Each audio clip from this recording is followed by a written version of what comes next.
chers camarades, par rapport donc aux travailleurs des mines, il y a encore donc d'autres licenciements au niveau donc du commissariat à la sécurité alimentaire et à la résilience. Vous savez donc, la directrice, en foulant aux pieds les fondamentaux, n'est-ce pas, même de l'institution, a licencié donc de façon abusive 10 travailleurs qui ont des CDI, qui sont aussi des cadres, parce qu'il y a des chefs de service, n'est-ce pas? Le minimum d'entre eux a la licence, comme ce fut le cas au niveau donc des 44 travailleurs. Et vous venez, vous dites que donc leur contrat n'a pas été validé par le ministère des Finances. D'autant plus que le César est passé d'une direction à une donc, agence autonome avec une autonomie financière qui permettait, n'est-ce pas, de recruter des travailleurs. Parce que quand même, il est passé du donc, commissariat à la sécurité alimentaire au commissariat à la sécurité alimentaire et à la résilience, avec une autonomie financière qui permettait d'augmenter donc, le salaire de la directrice, de son PCA, et même des agents. Donc, nous disons que, certes, cela a été fait donc, avec l'ancien directeur, mais nous avons voulu relever le paradoxe du fait que la directrice bénéficie de cette augmentation de salaire.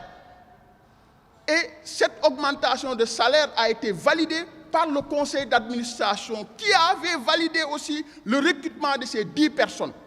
Donc nous ne pouvons pas comprendre, vous venez, vous foulez au pied ce que le conseil d'administration donc, a pris comme décision et tout en gardant votre salaire. C'est un paradoxe. J'aurais compris que donc vous diminuez votre salaire, vous le ramenez donc à la situation de départ, parce que vous dites que ces travailleurs donc n'ont pas vu leur contrat validé par le ministère des Finances. D'autant plus que donc après que le CA a validé ces contrats ont mis le visage de l'inspection du travail.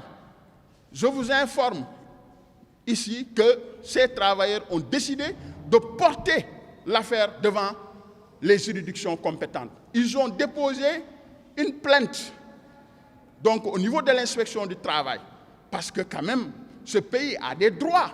On ne peut pas fouler aux pieds donc, les droits des travailleurs et on vous laisse comme ça. Ce n'est pas possible. Nous allons user de toutes nos forces par rapport sur le plan de la lutte syndicale, sur le plan donc du droit, pour que nos droits soient rétablis. Et vous avez tous constaté dans la presse que la directrice a porté plainte par rapport donc à l'auteur, n'est-ce pas, de ceux qui ont fait le communiqué, qui relevant donc véritablement ce que le conseil, la légitimité du conseil d'administration. Et je vous informe encore, c'est une information, que je suis convoqué à la division des investigations criminelles demain pour répondre à la plainte de la directrice. Nous n'allons pas donc, cela ne nous empêchera pas de continuer notre travail, qui est de défendre les intérêts matériels et moraux des travailleurs. Elles prétendent qu'elle a été diffamée. Et nous, ce que nous avons mis dans le communiqué, c'est très clair. Le paradoxe qui est donc régi de ce communiqué, c'est clair. Vous ne pouvez pas donc bénéficier de la validation du conseil d'administration par l'augmentation de vos salaires, tout en, n'est-ce pas, donc refusant donc, à ce que le conseil avait validé antérieurement pour ces travailleurs.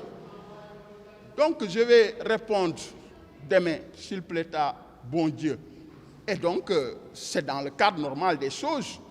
Elle dit que nous l'avons donc diffamé. On verra. Et cela ne nous empêchera pas de continuer donc ce combat. Parce que nous estimons que c'est un sacerdoce. Nous estimons que ces travailleurs sont dans des difficultés. Et tout ce qui est à nos pouvoirs, n'est-ce pas, tant qu'il nous restera un souffle de vie et 1 milligramme de pouvoir, comme disait Idrissa Seck, nous allons se battre pour que ces travailleurs puissent retrouver leur dignité.